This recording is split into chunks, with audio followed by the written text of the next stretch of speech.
I had always been keen to do a film about the Cold War, kind of 20 years on, retrospectively as it were, because I thought that it was a war that I lived through, and when I was a kid I'd go and see films about the Second World War, and I kind of figured, and I may well be wrong, that the Cold War might have the same fascination for a current generation. And so I'd been sort of vaguely looking around for something, and Peter Morgan approached me and said, how about doing Tinker Tailor? And as soon as he said that I thought, yeah, that's obvious, basically.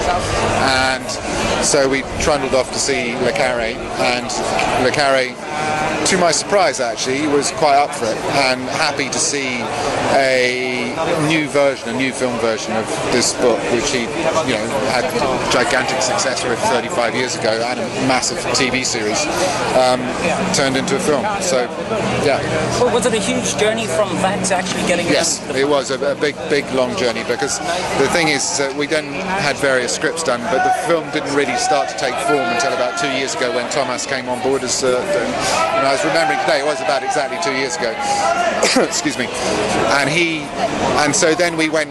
You had the director, you had the book, and then you needed to get the script so that the director's vision would be there.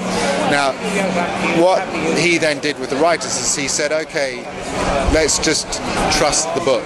And the book is an elliptical set of stories that add up to a whole, basically, with quite complicated characters and quite complicated stories. And so we developed a script which actually was, for those who didn't know the story, pretty hard going. So you had to trust the director all the way through the process, basically, to trust him that he would get the whole thing not only in his head but then on screen, which he did. Just expand on that slightly.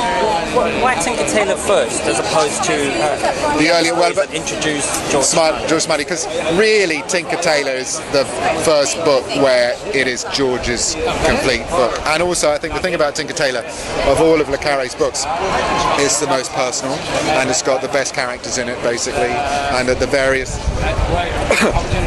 various relationships are fantastic. And also, the other thing about it is a good movie requires subtext, basically, and the power of the subtext in this film, which is that of men betraying men, is there for anyone to see. So that's why it was